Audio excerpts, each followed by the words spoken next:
Ako nga pala si Lukong Angler guys. Payat at 5'8" ang height pero hindi gwapo. Nakasanayan ko nang gumagawa ng video ngayon. Kahit 3 video, 4 na video sa isang araw.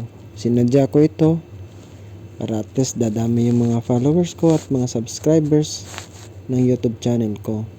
Wala akong ibang hangarin kundi ang kikita ng kahit konti pang suporta ko para sa pagkain ng mga pusa ko.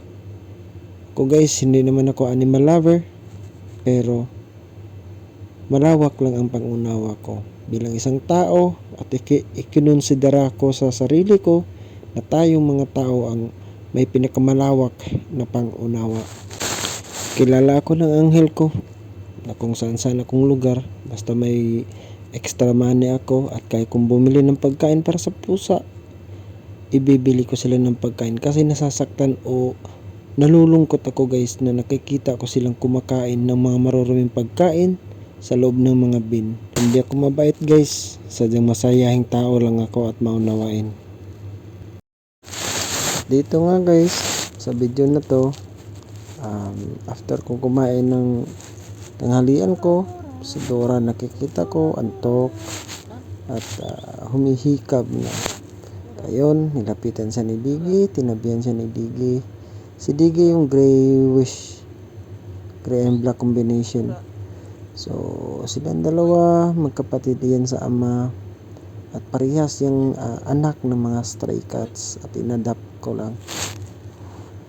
So ayan, happy together yan sila palagi, hindi yan sila nag-aaway. Playful din yung dalawa at nagkakaunawaan. So yung si Diggy naman is kapon na. Dito nga naisipan ko na bababa ako later kasi magpapakain din ako sa baba, sa mga strays doon sa baba ng building. Dito nga nag-i-straight si Dora kasi naantok siya at balak niyang matulog or mag-ipon ng lakas or enerhiya sa araw. Pagdating ng 1:00 ng gabi or madaling araw, ayun na nga yung gagawin niya. Normal sa mga pusa guys, by 1 o'clock in the morning, active yan sila at maglalaro. I'm not sure kung sa akin lang ba or sa iba rin. Pero in some videos po, is nakikita ko na ganun ang nagiging characteristics ng mga pusa po.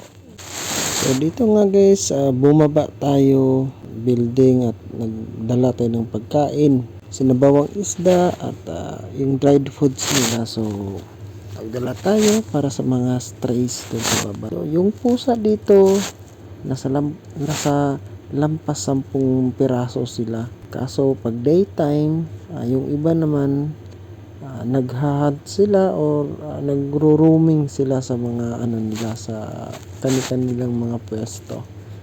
So ayan, kung nakikita nyo, nasa 7 piraso to sila. Yung iba dyan is absent pa lang, hindi pa nakarating. Pero usually naman pumupunta yun sila ng marami dyan paggabi na kasi karamihan sa iba natutulog sa ilalim ng sasakyan dito sa parking ng building namin. So guys, paki-follow, paki-like, at paki-subscribe ng YouTube channel natin para dadami yung mga followers natin at subscribers.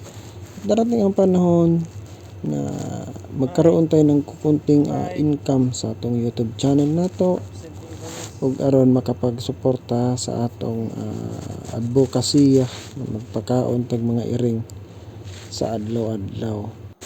Ako ang nag-iisang Lukong Angler na ang nagsasabing minsan lang tayong nabubuhay sa mundong ibabaw. Chill lang and enjoy. Maraming salamat.